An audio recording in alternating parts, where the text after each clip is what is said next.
அன்பார்ந்த இறைமக்களே, கிறிஸ்துவின் மறுப ஜெபக்குழியின் வாயிலாக இன்று உங்களை சந்திப்பது நான் பெரும் மகிழ்ச்சி அடைகிறேன். மக்களே, சந்தோஷமாக இருக்கீங்களா? நிறைவாக இருக்கீங்களா? மகிழ்ச்சியாக இருக்கீங்களா? மன அமைதியாக இருக்கீங்களா?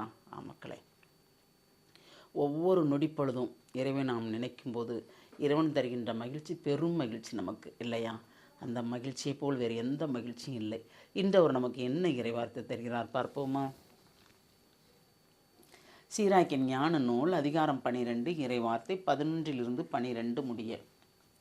அவர்கள் தங்களையே தாழ்த்தி கொண்டாலும் இச்சகம் பேசினாலும் அவர்களை குறித்து விழிப்பாயிருந்து உன்னையே காத்துக்கொள். கண்ணாடியை துடைப்போர் போன்று அவர்களிடம் நடந்து கொள். அது முழுவதும் கரைபடவில்லை என்பதை நீ அறிந்து கொள்வாய்.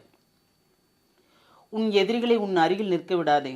அவர்கள் உன்னை வீழ்த்தி உன் இடத்தை கைப்பற்றி கொள்ளலாம். உன் வலப்புறத்திலும் அவர்களை அமர்த்தாதே. உன் இருக்கையை பறிக்க தேடலாம். நான் சொன்னதெல்லாம் உண்மை என இறுதியில் உணர்வாய். என் சொற்கள் உன்னை உறுத்தி கொண்டே இருக்கும். Praise the Lord. என் சொற்கள் உன்னை உறுத்தி கொண்டே இருக்கும். ஏனென்றால் அவர் சொல்கிறாரு, என்ன சொல்கிறாரு? எதிரிகளிடம் நீ பழகும்போது, பாவிகளிடம் நீ பழகும்போது, அது அவங்க நமக்கு எதிரி, பகைவர்கள் இல்லையா? பழகும்போது விழிப்பாக இருந்து உன்னையே காத்துக்கொள்.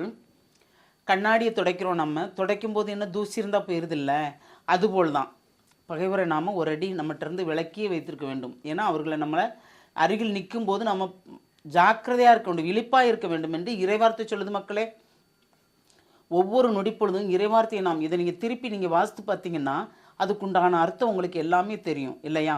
அப்படி தெரியும் போது கண்டிப்பாக இறைவன் சொன்ன வார்த்தை உண்மை என்று நம்ம நம்புவோம். அவர்கள் உன்னை வீழ்த்தி உன் இடத்தை கைப்பற்றி கொள்ளலாம். ஏன்னா அவர்களை நம்ம அருகில் நிற்க வச்சா, அமர வச்சா நம்ம அரியணை பற்றி கொள்ளுறாங்களாம். நம்ம எந்த பதவியில் இருக்கோமோ அதில் பற்றி கொள்ளுறாங்களாம். இப்போ ஆஃபீஸில் வேலை பார்க்கமா, இல்லை வேறு எதில், எல்லா துறையிலையும் நம்ம இருக்கிறோம் இல்லையா? அப்படி இருக்கிறீங்கன்னீங்கன்னா அப்போது நீங்கள் ரொம்ப விழிப்பாக இருக்கணும். எந்த இதில் இருந்தாலும் உங்களை குறித்து நீங்கள் விழிப்பாக இருக்கணும். பிறரிடம் பழகும்போது விழிப்பாக இருக்கணும். அப்படி இருக்கும்போது தான் நிறைவாக இருக்கும். ஏனென்றால் இந்த மாதம் முழுமைக்கு, இந்த மாதத்தில் கடைசி நாள் நிற்கிறோம், நம்ம 31வது நாள் நிற்கிறோம். இந்த நாள் முழுமையும் நம்மளை நிறைவாக பாதுகாத்தார் அல்லவா? அந்த இறைவார்த்தையின் மூலமே நம்மளை தெளிவுபடுத்தினார் அல்லவா? இந்த தெளிவுபடுத்துறதுனாலேயே நமக்கு நிறைவாக ஆசீர்வதித்தார் அல்லவா? அப்போ அவர் சொல்கிறத நம்ம கேட்கும்போது, அவர் சொன்னதை நம்ம ஆன்மாவில் நிறுத்தி வைத்திருக்கும் போது அவர் சொன்னது எவ்வளவு உறுதி என்று நாம் கடைசியில் கண்டுகொள்ளலாம். அசால்ட்டாக இருந்து, இல்லை இது அப்படிலாம் நடக்காது, எனக்கு இவன் உயிர் தோழன், உற்ற நண்பன், என்னை விட்டு ஒரு நாளும் பிரிய மாட்டான், எனக்கு அவன் தீங்கு செய்ய மாட்டான், அப்படி நினைக்காத ஆள் அப்படின்னு நாம் நினைத்தோம் என்றால் நாம் கேட்க செவியுள்ளவர்கள் அல்ல. கேட்க செவியுள்ளவர் தான் இறைவன் கொடுக்குற இறைவார்த்தை கேட்டுக்கொள்வோமே, கேட்டுதான் அதன்படி நடப்போம். அதை கேட்காத நாள் தான் நாம் துன்பப்படுகிறோம் என்று இப்பொழுதல்ல பின்னால் உணர்ந்து கொள்வோம். அவர் சொன்னதை கருத்தில் கொள்ளாமல், ஏற்றுக்கொள்ளாமல், அதற்கு அவர் சொன்னதுக்கு நேர்மாறாக நண்பன் மட்டும்தான் முக்கியம், அவன் நமக்கு நன்மையே செய்வான் அப்படின்னா, ஏன்னா அவங்க நம்மளை குறித்து ஒரு திட்டம் வச்சுருப்பாங்க. இவன் உயர்ந்துகிட்டே போகிறானே, எப்படி உயர்ந்தான் இவன் அப்படிங்கிற மாதிரி இருப்பாங்க. நாம் உழைப்போம் இல்லையா? அவங்க சோம்பேறித்தனம், பிறரை சுரண்டி தின்பதில் இருக்கின்ற ஆர்வம் அவங்களுக்கு. அப்படி இருக்கிறவங்க ஒரு நாளும் முன்னேற முடியாது. நாம் உழைப்பின் பயனை உண்பவர்கள், இறைவனை மட்டுமே நம்பி இருப்பவர்கள், அவரை சார்ந்தே இருப்பவர்கள் எல்லாருமே நிறைவாக இருப்போம் இல்லையா? அப்போ அந்த நிறைவை மட்டும்தான் இறைவன் தருவார் நமக்கு. இந்த மாதம் முழுமைக்கும் நிறைவை தந்தாரா, தரலையா? தந்தார்ல. அப்போ இந்த ஆண்டு முழுமைக்கும் அதே போல் செய்வார். அவர் சொல் கேட்டால், அவர் வழியில் நடந்தால், அவர் விருப்பப்படி செயல்பட்டால் எல்லாமே நன்மையாக நடக்கும். நான் அவர் விருப்பப்படி நடக்கிறேன், அவர் சொல்படி கேட்கிறேன் என்று இரண்டு விதமாக நாம் நடந்தால் நன்மை ஏதும் நடக்காது மக்களே, அது உறுதி. ஒரே நிலை, ஒரே இறைவன்.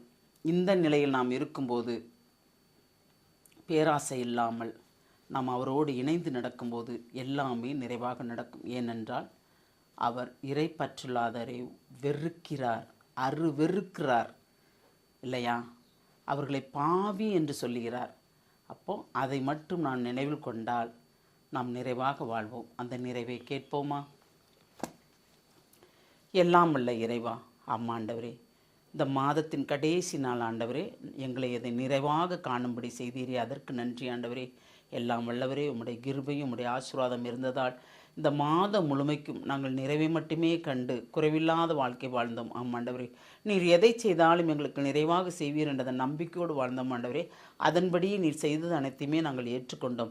சிறிதளவே உம்மிடம் பெற்றுக்கொண்டாலும் அதிலும் பிறருக்கு நாங்கள் உதவி செய்வதில் பேரார்வம் கொண்டு அதை நிறைவுபடுத்துவதில் பேரார்வம் கொண்டு உமக்கு நாங்கள் செய்தோம் என்று நினைக்காமல் பிறருக்கு செய்தோம் என்று நினைத்து, ஏனென்றால் நீர் எங்களுக்கு தந்தீர், அதை நாங்கள் பிறருக்கு கொடுத்தோம். அதில் மட்டும் நாங்கள் ஒரு நிறைவு கொண்டோம் என்று அந்த நிறைவை கண்டு நாங்கள் மகிழ்ச்சி இருக்கிறோம். ஆண்டவரே, இந்த மகிழ்ச்சி எப்பொழுதும் எங்களோடு தங்கியிருக்கும்படி தேவரி செய்யப்போகிற அந்த கிருபைக்கு நன்றி கூறி எங்களை முழுமையாக உம்முடைய இரக்கத்துக்குள் ஒப்புக் கொடுக்கிறோம். ஜெபங்கேக்கும் நல்ல பிதாவே, ஆமேன், ஆமேன், ஆமேன்.